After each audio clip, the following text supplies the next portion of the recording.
एक परिवर्तन करके दिल्ली सरकार को हटाओ देश से। कोई आधार का जरूरत नहीं होगा, कोई आधार नहीं आएगा। চালুনি আবার ছুঁচের বিচার করছে মমতা ব্যানার্জি। আওয়াজ আজকেও আমাদের বাংলাতে এমন আওয়াজ উঠবে, পেইলেছে রে পেইলেছে, ওবিসি কারপিসি পেইলেছে, পেইলেছে রে পেইলেছে, মমতা বাবু পেইলেছে। ২৬ সালের পর কোথা পালাবে? মোদি তো অনেক দূরে থাক, দিল্লি বহুত দূর। তুমি তোমার রাজ্যে ক্ষমতায় থাকতে পারবে কিনা সেটা ঠিক করো। আর ক্ষমতাচ্যুত হলে কোথায় যাবে বড়িয়া বিস্তার বেঁধে? আগামী ২৬-এর লড়াই শুধু মমতা বন্দ্যোপাধ্যায়কে চতুর্থবার মুখ্যমন্ত্রী করার লড়াই নয়, আগামীর লড়াই বিজেপিকে শূন্য করার লড়াই। ২৬-এ যান বাঁচানোর লড়াই, ২৬-এ তৃণমূলের যান বাঁচানোর লড়াই, ২৬-এ তৃণমূলের গোষ্ঠীদ্বন্দ্বের লড়াই।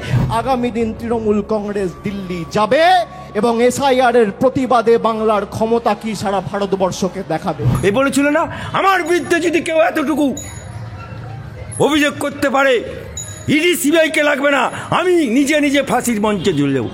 ও অভিষেক বাবু, তোমার তো নাম চার্জশিটে চলে এসছে। নাট করো অভিষেক ব্যানার্জি। যদি বাপের বেটা হবে, যদি এক বাপের পয়দা হবে, তাহলে তুমি জবাব দাও।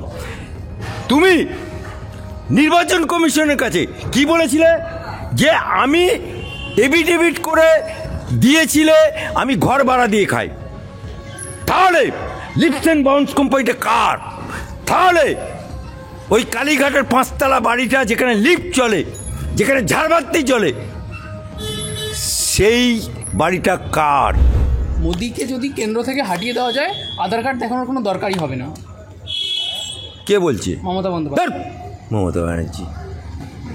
ওর ক্ষমতা আছে মোদিকে হাঁটানোর? একটা পাথরে কেউ যদি মাথা ঠোকে, তার মাথা ফেটে যায়, পাথরের মাথা কাটে। আজকে ২০টা রাজ্যে ক্ষমতায়, দিল্লির প্রধানমন্ত্রী। মমতা ব্যানার্জিকে ইয়াদ করো, নোট করো মমতা ব্যানার্জি, স্মরণ করো। তুমি না বলেছিলে যে মোদির কোমরে দড়ি বেঁধে ঘোরাবো, স্বরাষ্ট্রমন্ত্রীর কোমরে দড়ি বেঁধে ঘোরাবো? কোথায় তোমার দড়ি? কোথায় তোমার দড়ি? তোমার আলালের ঘরের দুলাল বলেছিল ১ লক্ষ লোক নিয়ে ১০০ দিনের কাজের টাকা আনতে যাচ্ছি। তাই দিল্লির পুলিশ মারে নেই, ধরে নেই, কিচ্ছু করেনি। রাজঘাটে শুধু সিটি মেরেছে, বাঁচাও সাধু বাবা। তোমার এমএলএরা ফোন হারিয়ে ফেললো, জুতো হারিয়ে ফেললো, চটিয়া হারিয়ে ফেললো। তারপরের দিনে গ্রাম উন্নয়ন দপ্তরে ওই অভিষেকের বাচ্চা মেয়েদের পাল্লুতে ঢুকতে এলো, ওখানে ছিল পাটির বাচ্চা, আর এখানে হলেই মরদের বাচ্চা। তুমি না বলেছিলে ওয়াকআপ নিয়ে মুসলমানরা আন্দোলন করলে দিল্লি চলে যাও? তা চলো না দিল্লিতে। ২৬ সালে ভোট পেইলেছে রে পেইলেছে। ওই যে হাসিনা বুবুর ওখানে হয়ে গেল গণতন্ত্রের অভ্যুত্থান। হাসিনা বুবু যখন পেইলে এলো মোদির কাছে, সে ইরানে গেল না, আরবে গেল না, দুবাইয়ে গেল না, পাকিস্তানে গেল না, আফগানিস্তানে গেল না, মুসলমান দেশে গেল না। অথচ হাসিনা বুবু মুসলমান, মমতা বুবুর খালা বলে। সেই হাসিনা যখন পেইলে এলো, তখন ওদের একটা মেয়ে কি বলছে? পেইলেছে রে পেইলেছে, হাসিনা পেইলেছে, মোদির বউ পেইলেছে। গণঅভ্যুত্থানে আওয়াজ হলো। আজকেও আমাদের বাংলাতে এমন আওয়াজ উঠবে, পেইলেছে রে পেইলেছে, ওবিসি কারপিসি পেইলেছে, পেইলেছে রে পেইলেছে, মমতা বাবু পেইলেছে। ২৬ সালের পর কোথা পালাবে? মোদি তো অনেক দূরে থাক, দিল্লি বহুত দূর। তুমি তোমার রাজ্যে ক্ষমতায় থাকতে পারবে কিনা সেটা ঠিক করো। আর ক্ষমতাচ্যুত হলে কোথায় যাবে বড়িয়া বিস্তার বেঁধে সেটা ঠিক করো। কারণ বাংলায় তামান্না খুন করেছো, বাংলায় 26,000 চাকরি খেয়েছো, বাংলায় সরকারি কর্মচারীদের দিয়ে দিচ্ছ না, বাংলায় 32,000 প্রাইমারি টিচারের চাকরি গেল অবস্থা। চালুনি আবার ছুঁচের বিচার করছে। 26-এ মমতা বন্দ্যোপাধ্যায়কে জেতানোর লড়াই নয়, বিজেপিকে শূন্য করার লড়াই, কি বলবেন? 26-এ যান বাঁচানোর লড়াই, 26-এ তৃণমূলের যান বাঁচানোর লড়াই, 26-এ তৃণমূলের গোষ্ঠীদ্বন্দ্বের লড়াই। 1 জানুয়ারি বছরের প্রথম দিন তৃণমূলের প্রতিষ্ঠা দিবস, সেই প্রতিষ্ঠা দিবসে তৃণমূলের আরাবুল ভার্সেস শওকত মোল্লা কেলাকেলি। আজকে হুমায়ুন কবির ভার্সেস তৃণমূল। আজকে কল্যাণ ব্যানার্জি বলছে মৌয়ার মুখ দেখলে পাপ।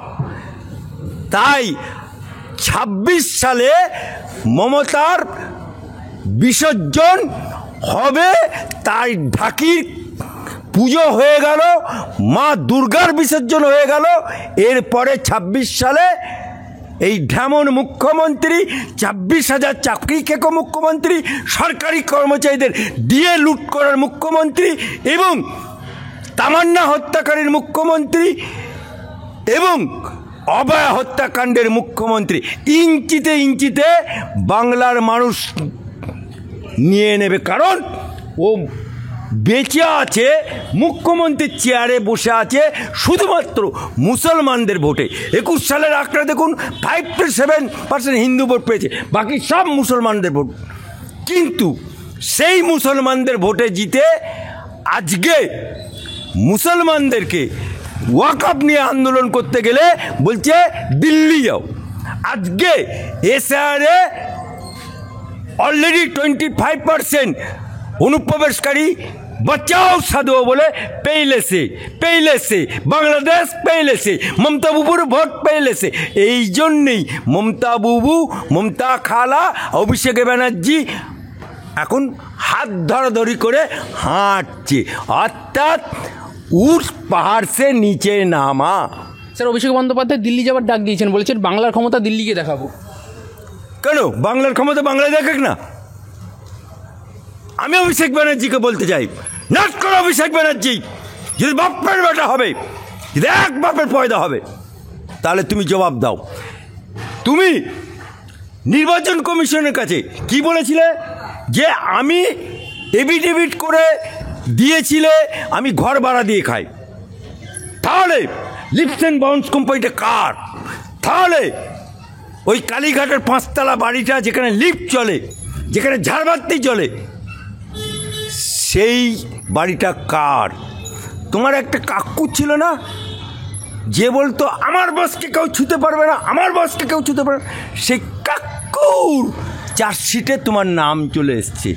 চাকরি, প্রাইমারি চাকরির চুরির দুর্নীতির, তাতেও ওর নাম ছিল। এ বলেছিল না আমার বিরুদ্ধে যদি কেউ এতটুকু অভিযোগ করতে পারে, ইডি সিবিআইকে লাগবে না, আমি নিজে ফাঁসির মঞ্চে ঝুলে যাব। ও অভিষেক বাবু, তোমার তো নাম চার্জশিটে চলে এসছে, কাকুর চার্জশিটে তোমার নাম সিবিআইয়ের প্রাইমারি টিচারের দুর্নীতিতে চলে এসছে। কবে তুমি ফাঁসির মঞ্চে দেবে?